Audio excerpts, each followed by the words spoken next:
In this chapter, you'll learn what makes scaling so hard and why the organizational challenges that growth brings take leaders by surprise. You'll also learn about 4 key inflection points you need to be prepared for. As a leader in a high-growth company, you're obsessed with getting stuff done. Perhaps if you were an executive in a mature enterprise, you could sign off at 6 o'clock every day, knowing that you have a solidly functioning operation with stable processes and experienced teams, a machine that will do what you need it to most days of the year. But that's not the path you've chosen for yourself. The idea of being a steward who steers a big, well-run tanker never appealed to you. No, you've always wanted to be a builder, to create something new and better, a business that is faster and nimbler and delivers more customer value than the ones you see around you. This is no stewardship job. It's a doing job. And it seems to take 10 times as much work. You've had to develop entirely new technologies and get them to work, attract new customers and persuade them to give you a shot, and find new business models and tweak them until they're sustainable.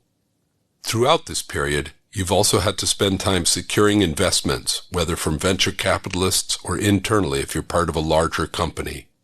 And there are plenty of stakeholders you need to keep on side. As your organization has grown and you've brought in better and more experienced people, your job has naturally evolved from getting stuff done yourself to organizing and overseeing the managers and teams that get stuff done.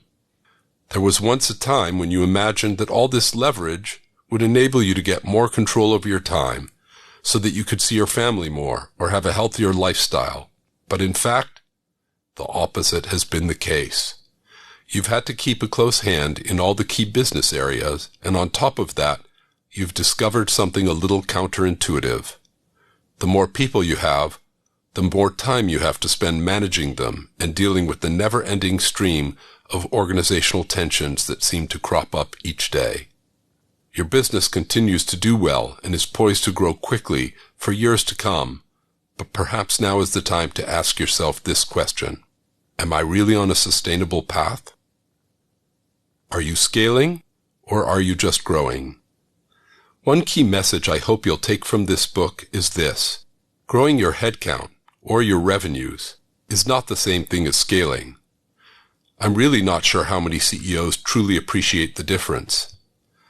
During the recent period in which money was nearly free, blitz scaling and hypergrowth became the venture capital community's favored strategy. The advice often given to CEOs was, grow as fast as possible. Use your high growth rate to justify a high valuation. Use the high valuation to support a huge capital raise. And use all that capital to hire as many people as you need and spend as much as you need on marketing to maintain that hypergrowth. This works for venture capitalists because if it leads to even a single breakthrough success, it pays off. But the reality is that this formula rarely works, and it creates a lot of internal problems. It's true that in a few very specific types of businesses it works well, but many of those who have pushed this thinking have either been disingenuous or sloppy in their thinking. Here's where it does work, and indeed where it makes perfect sense. When you're in a business with overwhelming first-mover advantages, typically these are businesses with network effects. When you're in a business that is effectively pure software, so that you can grow your customer base by 10x or 100x, without needing to build physical operations such as manufacturing, fulfillment, or supply chain. Or when you already know that your business model works and has viable economics. If you're lucky enough to be leading a business with all those characteristics, congratulations.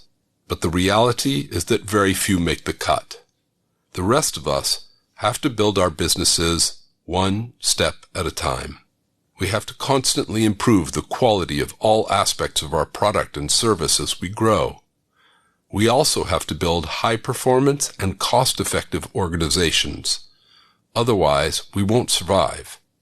In short, we have to not only grow our businesses, but also scale them.